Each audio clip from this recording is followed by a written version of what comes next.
Hi everybody, it's Alan Beebe at TrueAiki.com, and today I have a special guest back again. Hello, name's Sai. And I am going to show you the first technique that in the system that of Aikido that I learned is the first technique you learn. If you remember, during the Kobukan era, Ueshiba sensei used to be comfortable with people practicing two techniques. If he wasn't there, he wanted them only to be working on two techniques. One was Swariwaza Shomanuchi Ikkyo, and the other one was Shiho Nage. And the reason, I think, for those two is because if you take the limb of a person, it can only spiral two different ways. It can spiral this way, or it can spiral this way.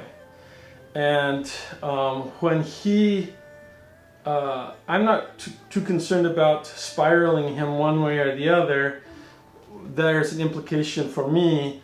He will spiral one way or the other depending on how I'm spiraling. So he won't necessarily spiral, but when he makes contact with me, if I'm spiraling one way or the other, you'll end up with that same result.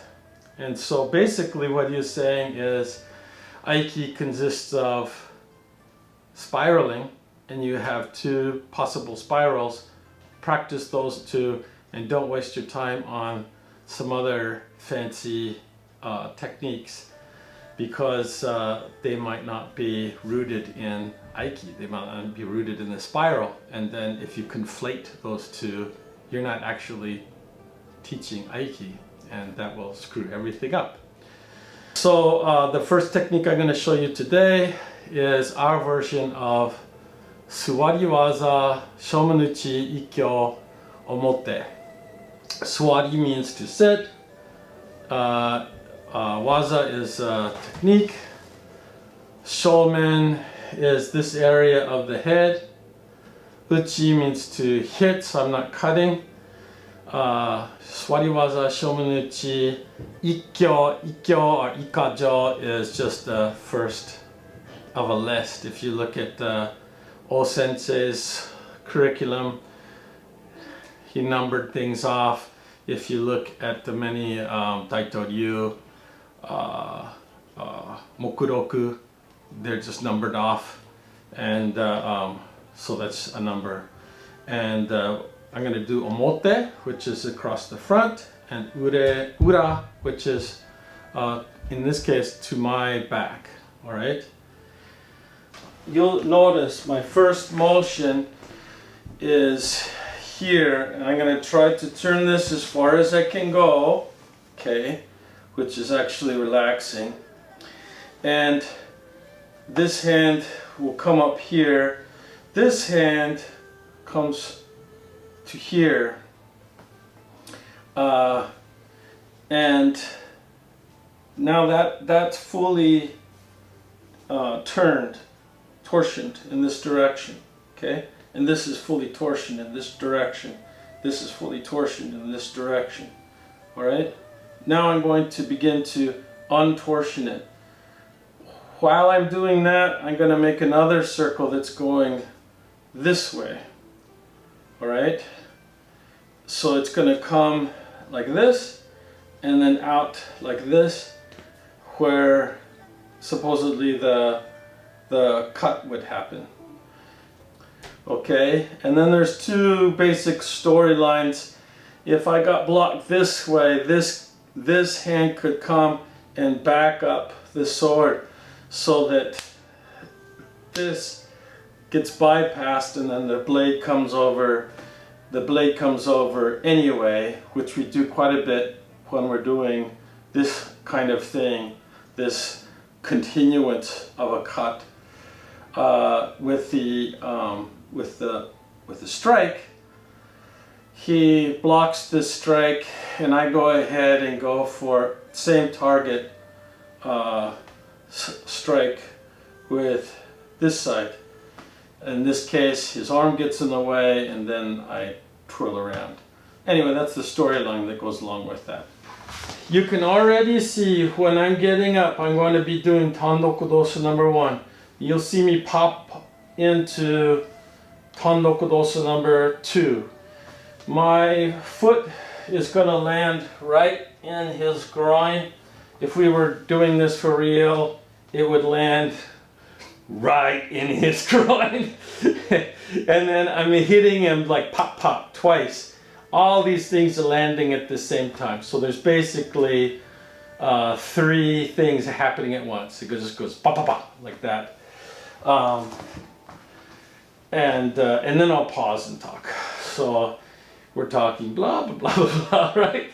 Okay, and then bang, it comes here. So what happened was, this is coming here, okay? This is coming here. He says, uh-oh, okay? And this is already starting to roll. This is going for there, but this happens to be in the way, all right? And then the whole thing, that motion just continues on. In Ueshiba's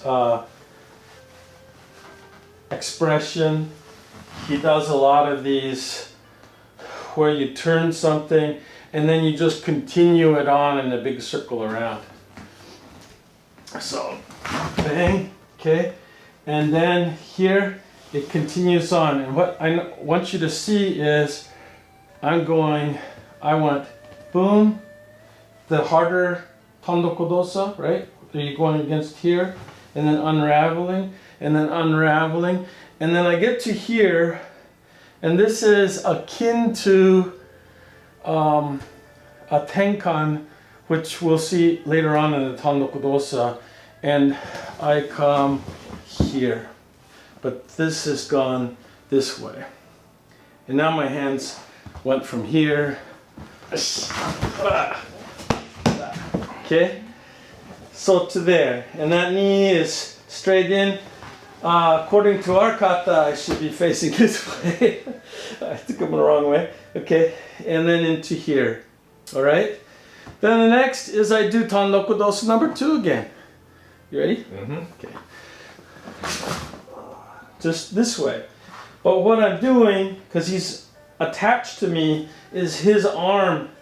This is all spiraling. His arm's spiraling this way, while this is coming in this way. Okay? And it takes the slack out. Okay? And I have to be careful with him. Okay? And then as I sit down, we let this wind out. This feels great, by the way. Okay? And we don't put our hands flat on the ground.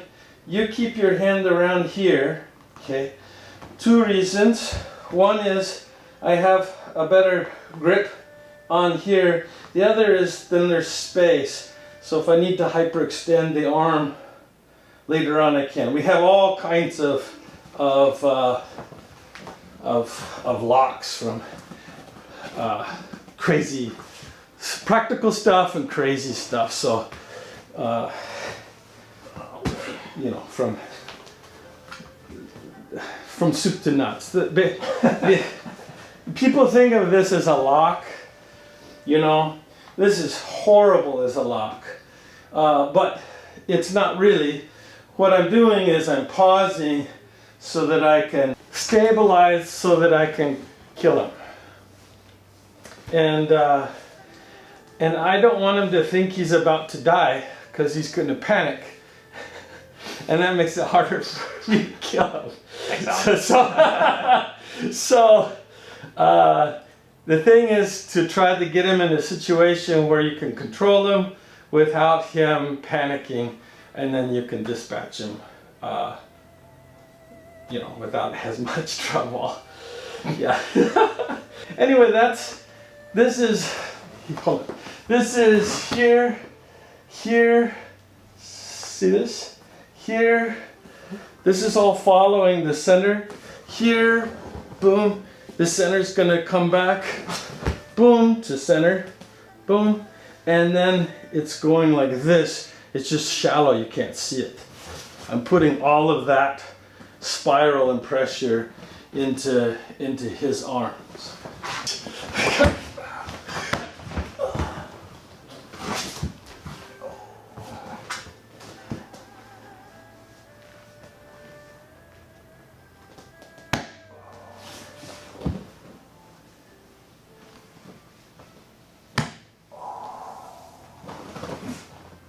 Okay. And Ura is interesting now. He is going to, he's doing the same idea, but instead of coming in with his leg, he's going straight up, drawing, yeah. And then he's taken off the front side. This really is Shomen. He's trying to remove the front side of my head this way. My response is interesting in that I'm coming up and I'm going the same movement this way with my whole body, this way, and then unwinding. This hand doesn't push much. This hand is just saying, we make this triangle. So he goes and I go, yeah, let's not kill Helen today. It's just a bad day. Anyway, let's go ahead. So I go bang, and then I do this turn, and it creates this hole for him to fall into. Okay, and we end up in this same posture. Oh, and this time we take his pinky. So I'm going to take the slack out of everything here. Okay, and then I take his pinky and I put it to the ground. Okay, and then I chase my thumb around and come out to the side.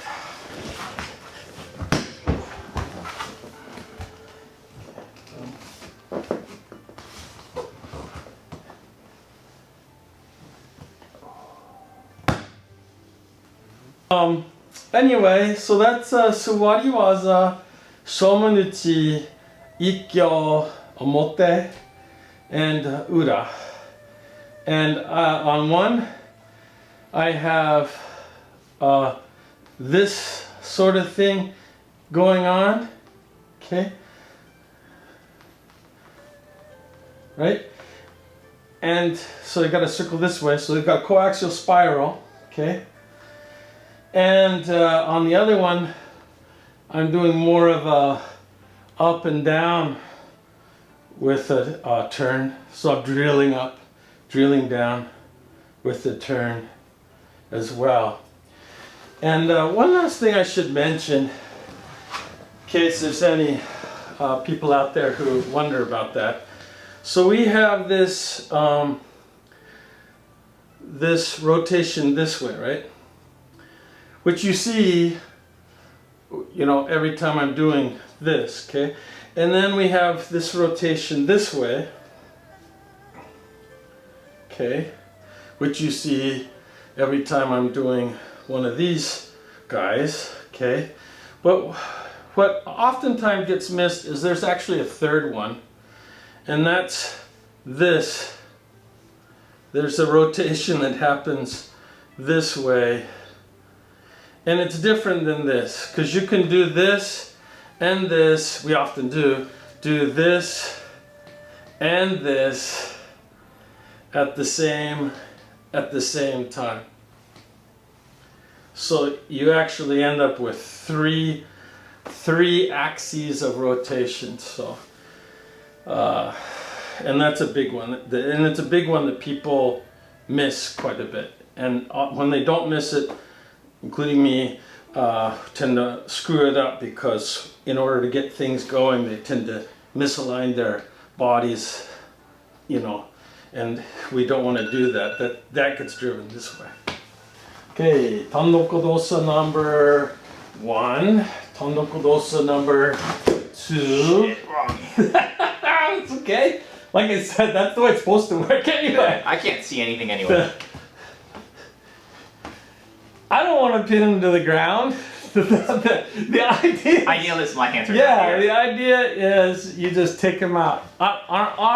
From our school, there's underlying assumptions. Are they the best underlying assumptions? I don't claim that. It just happens to be that for our school. It's multiple opponents, bladed weapons, lethal intent. The idea of multiple opponents is that you're likely going to be taking on, if they're intelligent, they're going to be probably attacking you from more than one direction. So that has to be taken into account. Bladed weapons was just a sign of the time and how what we're doing relates to that. If you're using projectile weapons, I don't know, maybe if you're legendary, you can spiral those things out of the way. But, and then... CGI. What? Good CGI. Yeah, exactly. And then with lethal intent, well, if you're talking about fairly decent people with bladed weapons and lethal intent, you're talking about very, very small periods of time. Highly likely that you're going to get sliced and diced and probably going to die. But what that demands is that you dispatch, I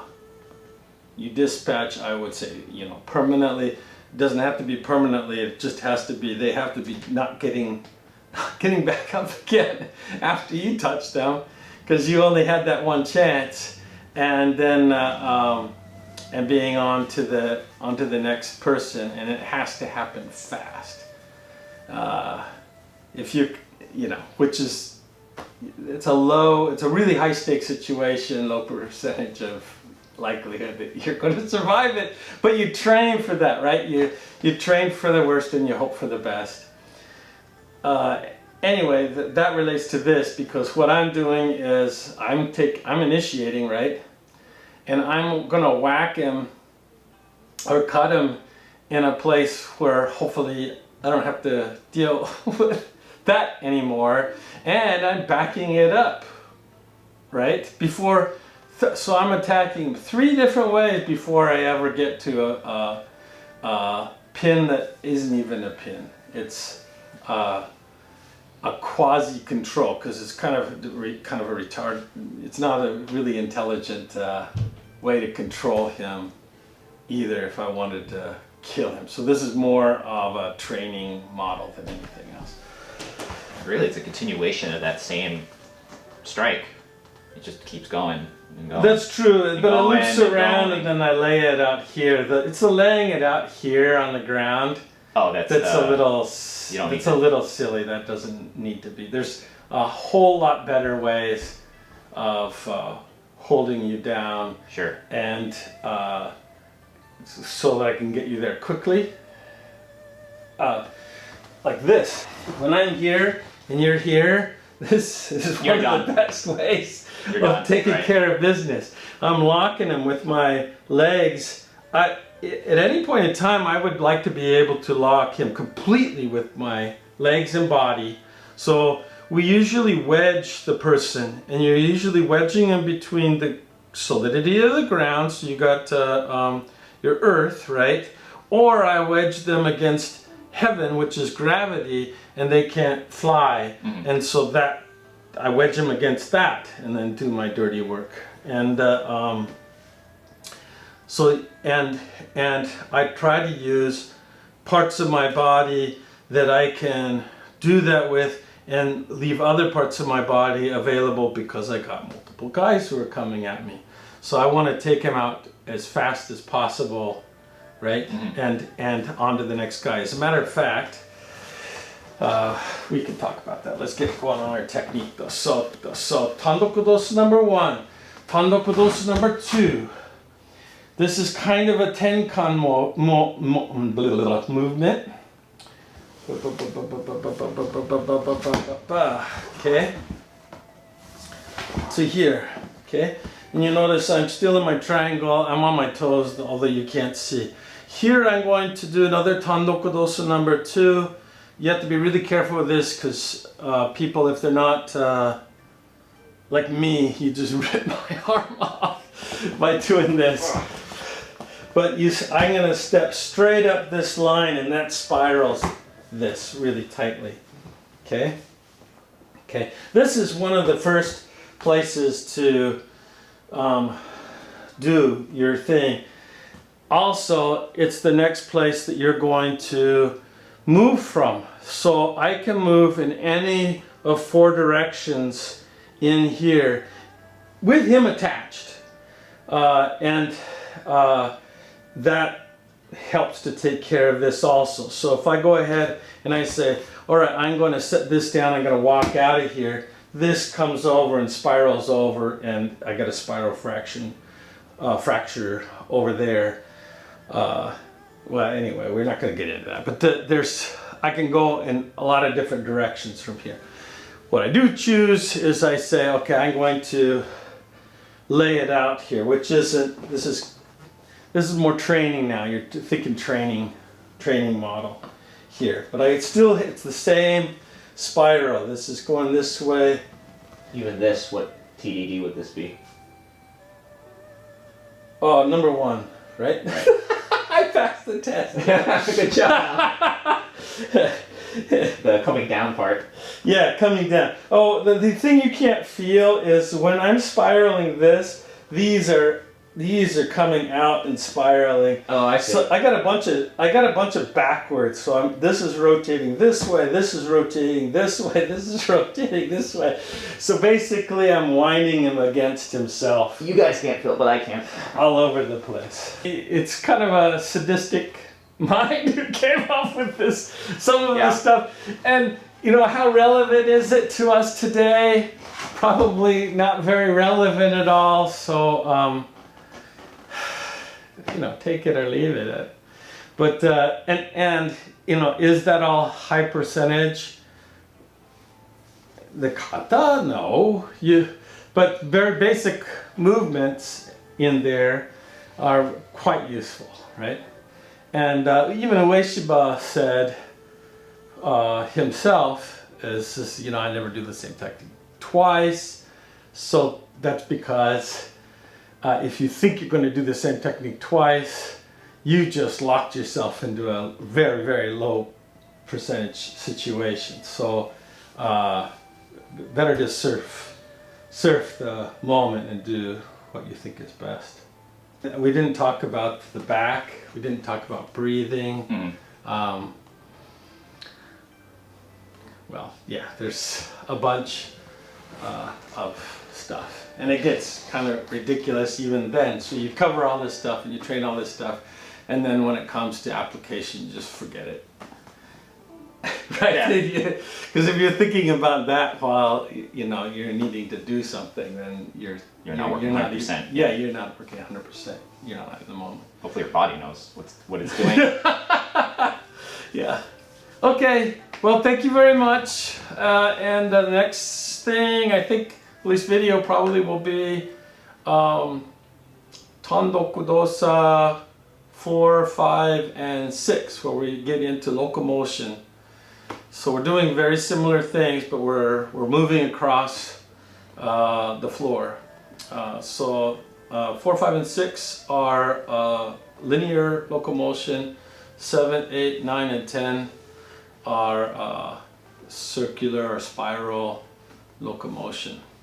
And so those are coming up, and then also there's been several requests for kokyu, talking about the kokyu exercises. And so I'll try to cover that, and then there are some really important basic exercises that are shared by a lot of schools, but what I found is that a lot of people don't know the significance of them. So maybe I'll touch on those too, so that you can make some of the practice that maybe you're already doing a little bit more substantive. Okay, well, thank you very much. Okay, thanks. Bye. Goodbye.